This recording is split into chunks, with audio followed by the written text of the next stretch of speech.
जागरूक रहें। सरकार जो नियम में कानून बना रहे हैं, कायदे कानूनों का पालन किया जाए, मास्क सैनिटाइजर का उपयोग जरूर करें और सोशल डिस्टेंसिंग। जी हाँ, पहले बात तो आप घर से बाहर निकले ना, और अर्जेंट काम से या इमरजेंसी में आप घर से बाहर निकलते भी हैं तो सोशल डिस्टेंसिंग का पालन जरूर करें, मास्क लगाकर जरूर निकले, क्योंकि इस वक्त कोरोना कहां से किसको अपनी चपेट में ले ले कुछ भी नहीं पता। तो चलिए आप खबरों की शुरुआत कर लेते हैं। 26 जुलाई की पहली खबर के बारे में बात करें तो पहली खबर, तिरुपति में 101 साल की बुजुर्ग महिला ने कोरोना को मात दी है।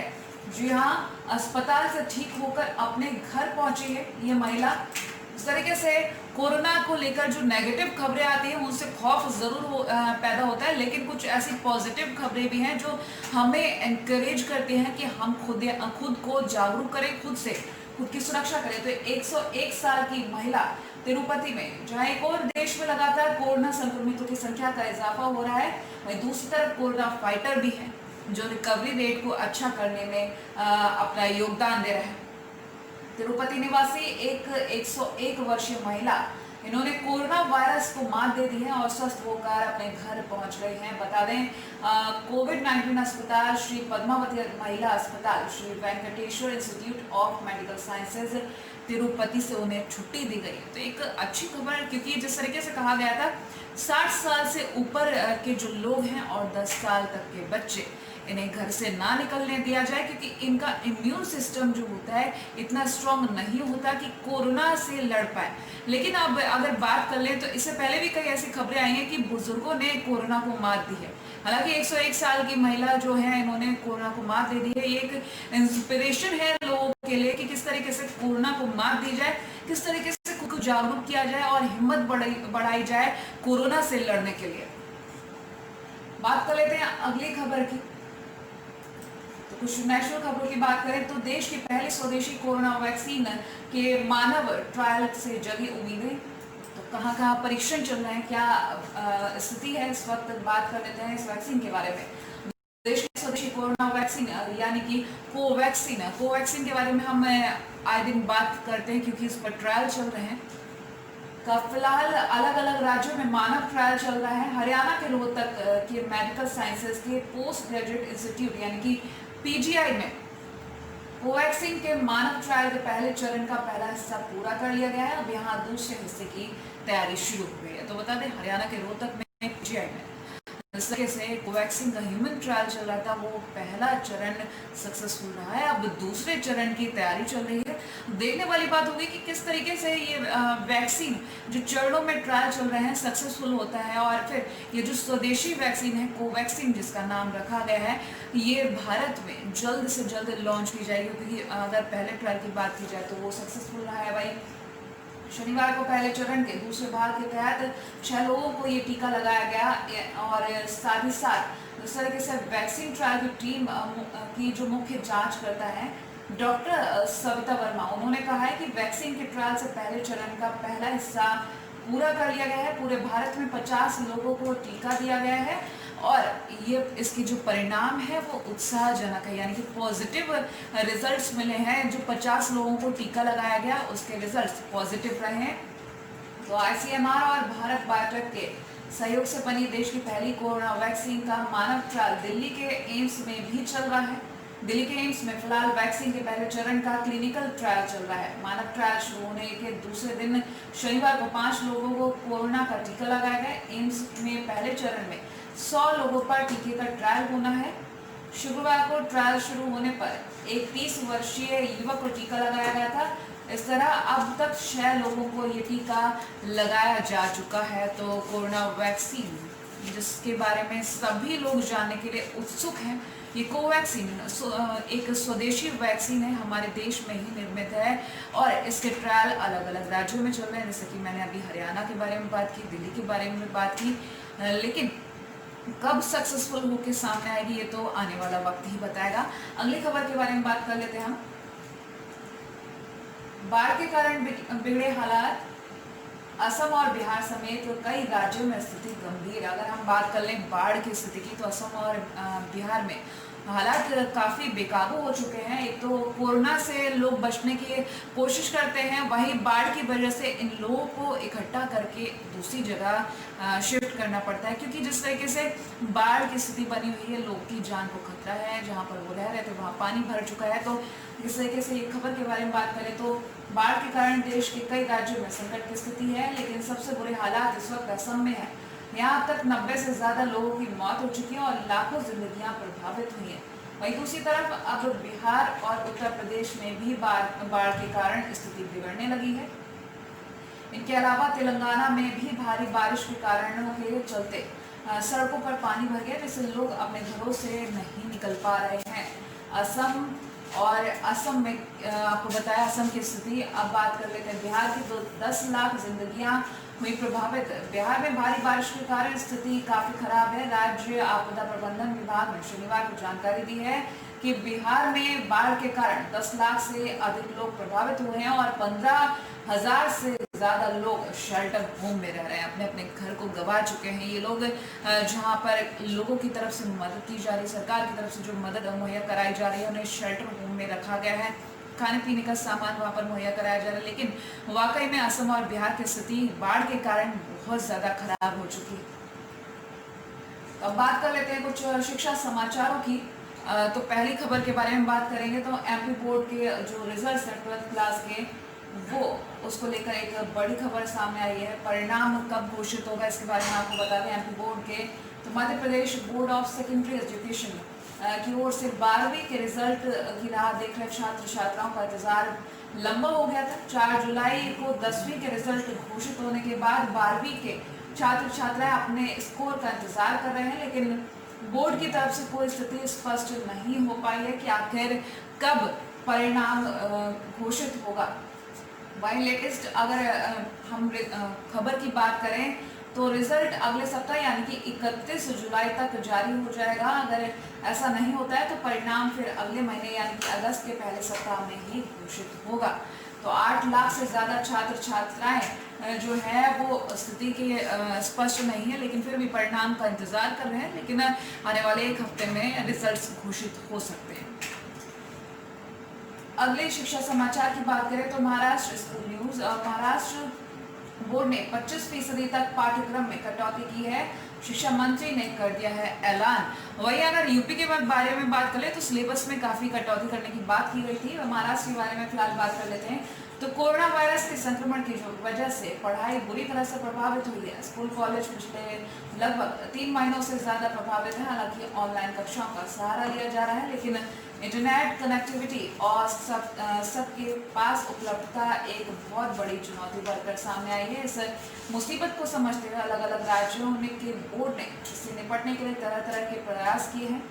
ताज़ा अपडेट जो है उसके अनुसार महाराष्ट्र सरकार ने शैक्षणिक सत्र 2020-21 के लिए पाठ्यक्रम 25% कम कर दिया है। तो राज्य में कक्षा 1 से 12 के लिए पाठ्यक्रम कम कर दिया गया है। तो सिलेबस में कुछ कमी कर दी गई। 25% पाठ्यक्रम में जो है कटौती की गई, लेकिन आगे आने वाले वक्त में क्या फिर से इस अगर पाठ्यक्रम की हम बात करें तो ये वैसे ही नॉर्मल कर दिया जाएगा, ये आने वाला वक्त बताएगा।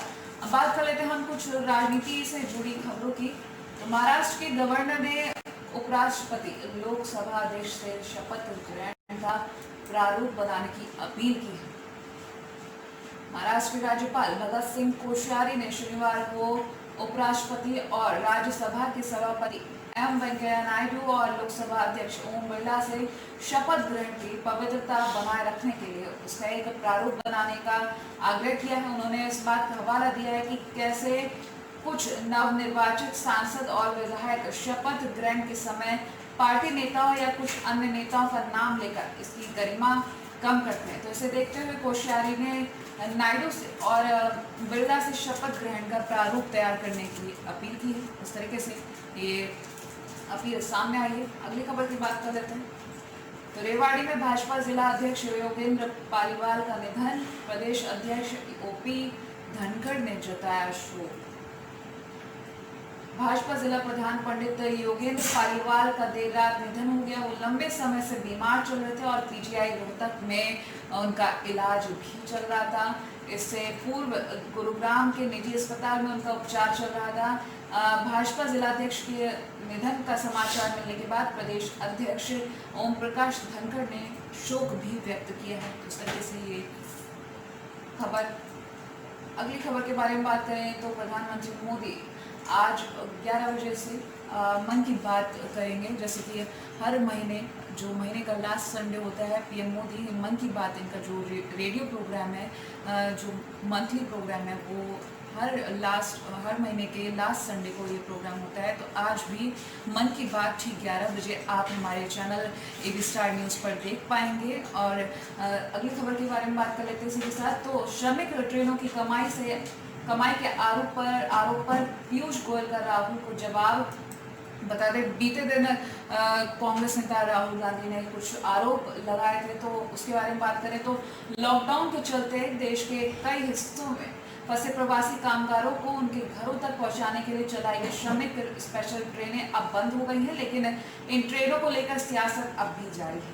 पूर्व कांग्रेस अध्यक्ष राहुल गांधी ने सरकार पर लॉकडाउन में भी लाभ कमाने का आरोप लगाया। रेल मंत्री पीयूष गोयल ने पलटवार करते हुए कहा कि देश को लूटने वाले ही सब्सिडी को लाभ बता सकते हैं।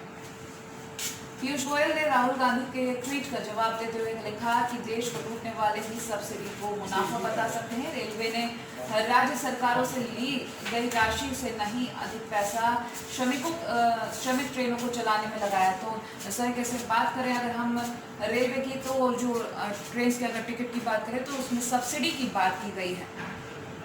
रेलवे ने राज्य सरकारों से ली गई राशि से कहीं ना कहीं अधिक पैसा श्रमिक ट्रेनों को चलाने में लगाया। अब लोग पूछ रहे हैं कि सोनिया जी के टिकट के पैसे देने के वायदे का क्या हुआ।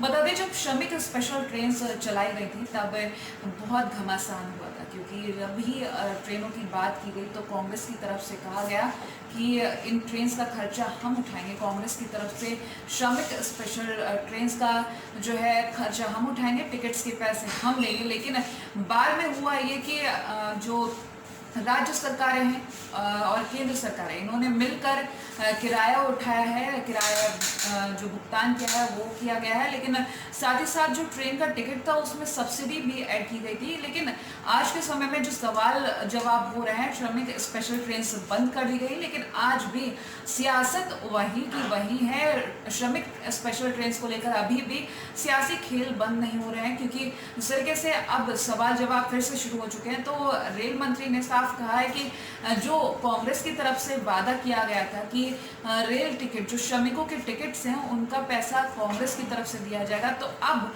वो वादा कहाँ है? क्योंकि पिछले दिन जिस तरीके से कहा गया था कांग्रेस के पूर्व अध्यक्ष राहुल गांधी की तरफ से कि श्रमिकों से कमाई की गई है इस कोरोना काल में, श्रमिकों से ट्रेन के टिकट थे उनका पैसा लेकर इस कोरोना काल में भी कमाई की गई है। तो मजदूरों को नहीं छोड़ा तो आगे लोगों को क्या छोड़ा जाएगा, जिसका पलटवार करते हुए रेल मंत्री ने ये जवाब दिया है कि उसमें सब्सिडी भी ऐड थी, लेकिन अब सोनिया गांधी जी के जो वादा था उनका कि श्रमिकों का किराया वो देंगे, वो वादा कहाँ गया। अगली खबर के बारे में बात कर लेते हैं। एक खबर राजस्थान पॉलिटिक्स को लेकर। राज्यपाल मिश्र अब तक सीएम गहलोत के बयान और विधायकों के जिस तरीके से धरना है उससे नाखुश है। राजस्थान के राज्यपाल कलराज मिश्र मुख्यमंत्री अशोक गहलोत के बयान और कांग्रेस विधायकों द्वारा शुक्रवार को राजभवन के लॉन में दिए गए धरने और नारेबाजी से नाखुश दिखे हैं। शुक्रवार देर रात मुख्यमंत्री को पत्र लिखकर उन्होंने अपनी नाराजगी जता दी है। जिस तरीके से शनिवार को भी राज्यपाल ने एक बार फिर अपनी नाराजगी सीएम गहलोत तक पहुंचाई, वहीं राजभवन के अधिकारियों ने शनिवार दिन में राजभवन पहुंचे राज्य सरकार के विधि सचिव विनोद भरवानी को भी राज्यपाल की नाराजगी के बारे में बताया गया। तो पत्र लिखकर नाराजगी जता दी गई है। जिस तरीके से राजस्थान के राज्यपाल ने ये पत्र लिखकर नाराजगी जताई, लेकिन आगे और क्या इसमें देखने को मिलेगा वो वक्त बताएगा। लेकिन वही अयोध्या राम मंदिर के बारे में बात कर लेते हैं। तो योगी आदित्यनाथ ने कहा, सीएम योगी आदित्यनाथ के बारे में बात करें तो उन्होंने कहा कि अयोध्या में 1 अगस्त से ही दीपावली जैसा दृश्य दिखना शुरू हो जाएगा। जैसे आपको बता दें 1 अगस्त से जो दृश्य की बात की गई है रामनगरी अयोध्या में 5 अगस्त को श्री राम जन्मभूमि मंदिर के प्रस्तावित भूमि पूजन और शिलान्यास को लेकर सीएम योगी आदित्यनाथ भी बेहद गंभीर हैं। लखनऊ में शनिवार को कोरोना वायरस की समीक्षा के बाद मुख्यमंत्री अयोध्या राम जन्मभूमि परिसर पहुंचे। यहां उन्होंने भगवान राम की पूजा करने के बाद भूमि पूजन की तैयारियों का जायजा लिया और फिर शाम को गोरखपुर के लिए रवाना हुए।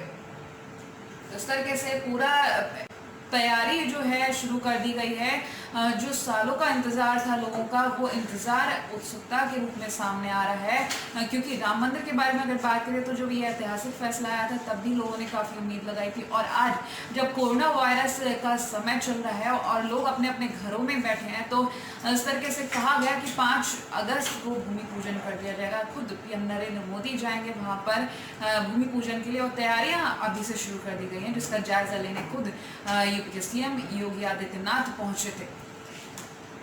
अगली खबर के बारे में बात कर लेते हैं। एक खबर, पूर्व पेट्रोलियम मंत्री मोइली ने पूछे सवाल, रणनीतिक तेल भंडारों का निर्माण क्यों नहीं कर रही सरकार। तो उस तरीके से अगर बात करें इस खबर के बारे में, तो पूर्व पेट्रोलियम मंत्री एम वीरप्पा मोइली ने तय योजना के मुताबिक कच्चे तेल की रणनीतिक भंडार नहीं बनाने के लिए केंद्र की नरेंद्र मोदी सरकार पर हमला बोला है। जहाँ एक तरफ कोरोना वायरस के चलते लोगों को जागरूक करने की कोशिश की जा रही है कि एकजुटता दिखाएं, वहीं दूसरी तरफ खुद जिन नेताओं से लोग प्रेरणा लेते हैं वो नेता ही सियासी खेल खेलते हुए नजर आ रहे हैं। तो जनता को खुद से भी जागरूक रहने की जरूरत है, क्योंकि इस कोरोना काल में अगर कोई भी नियम कानून कायदे बनाए गए हैं तो उनका पालन करना बेहद ज़रूरी है। साथ ही साथ एबी स्टार की भी आपसे यही रिक्वेस्ट है कि जब तक इमरजेंसी ना हो तब तक आप बाहर ना जाएं। अगर बाहर निकलें तो मास्क, सैनिटाइजर और सोशल डिस्टेंसिंग, ये 3 चीज़ें हैं जिनका उपयोग आप जरूर करें। तो इसी के साथ गुड मॉर्निंग भारत में आज के लिए इतना ही। देश और दुनिया की तमाम बड़ी खबरों के लिए देखते रहिए एबी स्टार न्यूज़।